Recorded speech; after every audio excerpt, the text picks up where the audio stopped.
How's it going, everyone? This is Dixon of the Ultimate Gamer. I'm logging on. Today, I just want to get caught up on progress of how I'm doing. Well, especially gaming-wise. Mainly gaming-wise, that is.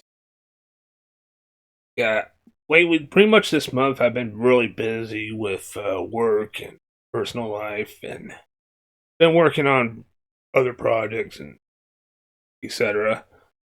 The next product I'm planning on trying to release, hopefully before I can get it done before Christmas, is the Alone in the Dark 2 game that was released back in 1993. And I'm playing it. I've been playing off the GOG, of course.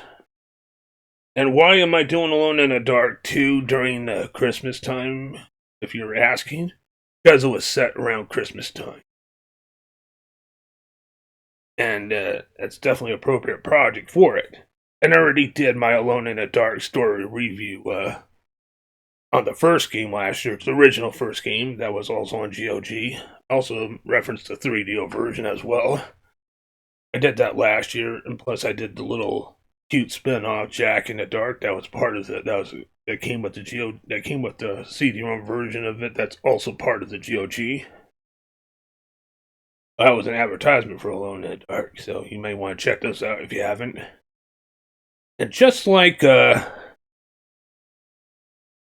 up the volume on the microphone. Just like Alone in the Dark 1, it's going to be a story review for Alone in the Dark 2, probably an hour long. And I'm going to give it the same treatment for the third game that was released. I don't remember, but I'm not going to mention the third game in the second episode until the very end, just to give you a little hint. But what I've been doing gaming-wise, I noticed recently I released two episodes that features Doom Christmas mods.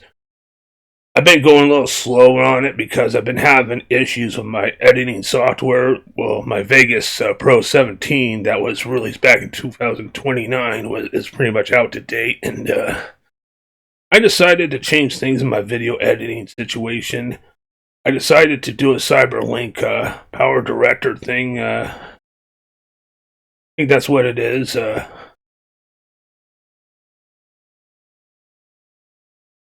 the Power Director Suite 365. Actually, it's a bundle that features the Photo Director and Audio Director and Color Director, etc. So far it's working pretty good, though. Only issue is it doesn't really record. Doesn't really do the multiple audio tracks like I'm doing for Let's Plays, like I'm from the OBS. Not that I know of. So I actually decided to get a basic program, which was what was it called? Movie Video Editor 26, just for the purpose of the audio clips, and basically that's a one purchase thing as well. However, the pro editing software for the Cyberlink is yearly thing, so I'm actually doing a subscription thing. Plus, I like to get into I've been getting into the AIs quite a bit, and I'm pretty much going to add a little bit of that in my future videos as well, and probably update some of my previous ones and get around to that too.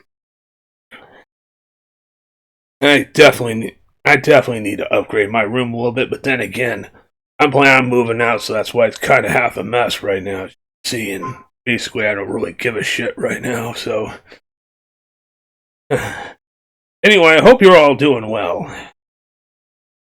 And I probably might do some other Christmas episodes soon too, though, or something like that. But now the next topic is what games are coming out, or what games have been coming out lately.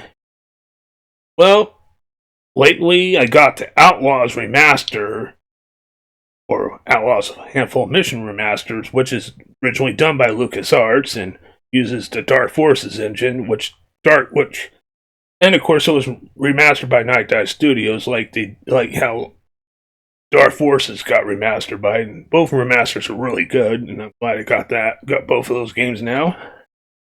I'm glad Night Dive Studios did both of those games.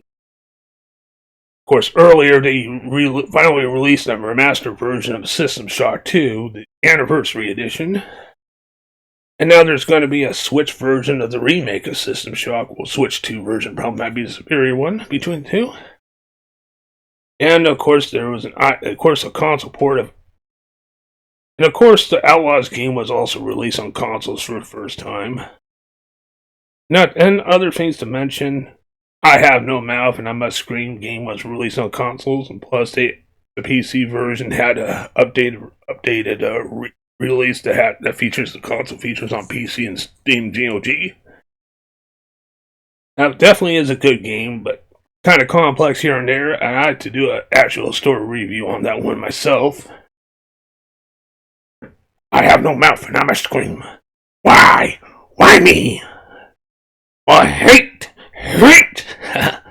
Trying to do a Harlan Ellison impression here. Oh, yeah. Anyway, what else? Night Dive Studios also released another remastered version of Blood, except they call it Reflesh Supply. I thought the Reflesh Supply was pretty damn good. I did an awesome job with that, though.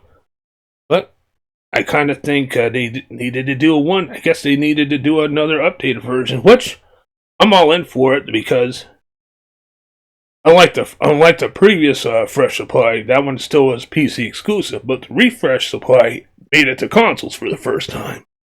Blood altogether made it to consoles for the first time. And I did a story. It's not a story review, but pretty much a retrospective on the first Blood game. That also features the original Holy Unit Blood and Refresh Supply. Though, I never did talk about the sequel. And I haven't really taken much into the sequel, at least not yet.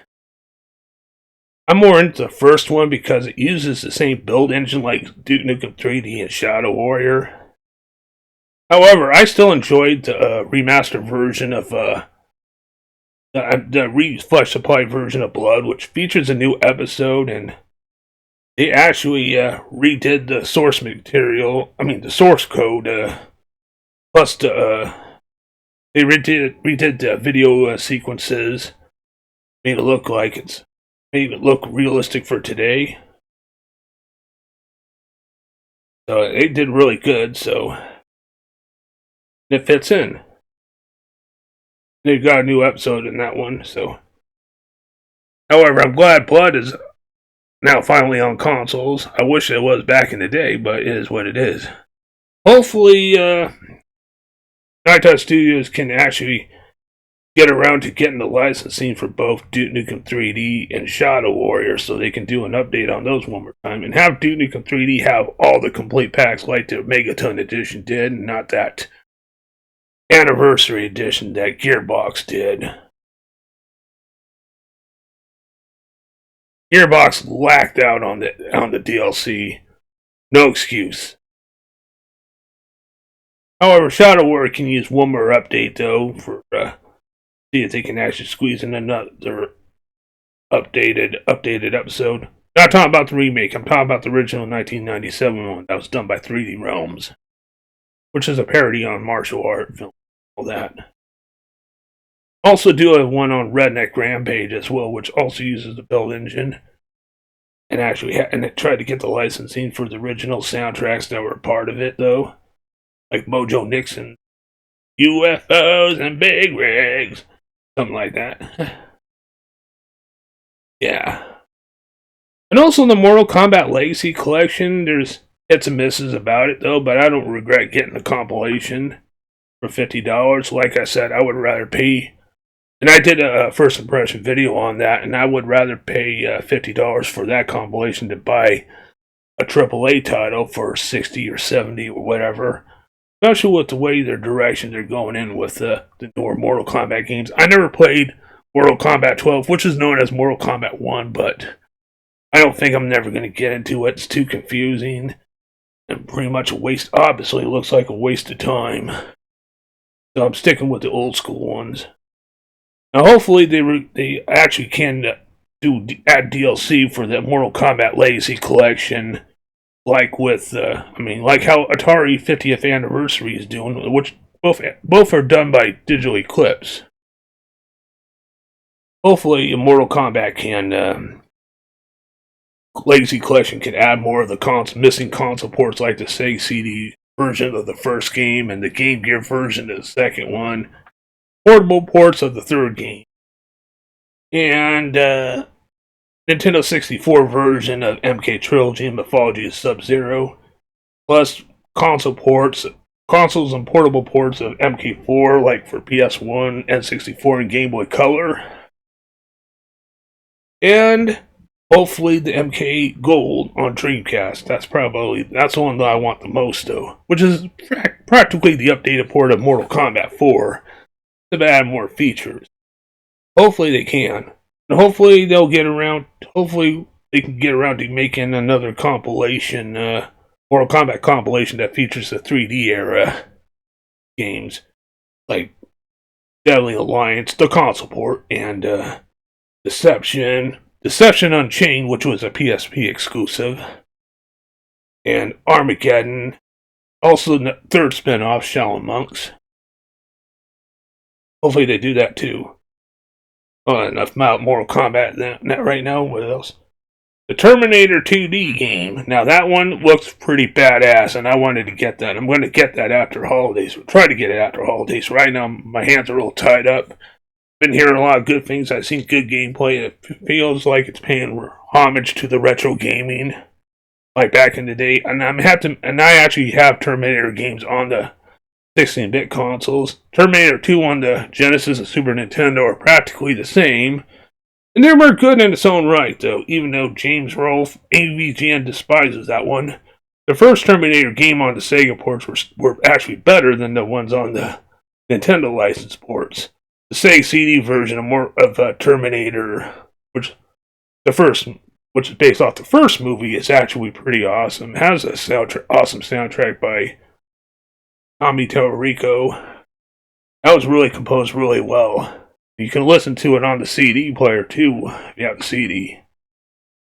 That was quite jamming for its time. And, but when I do, I actually promise Radical Reggie that I will definitely do a review on it once I get it.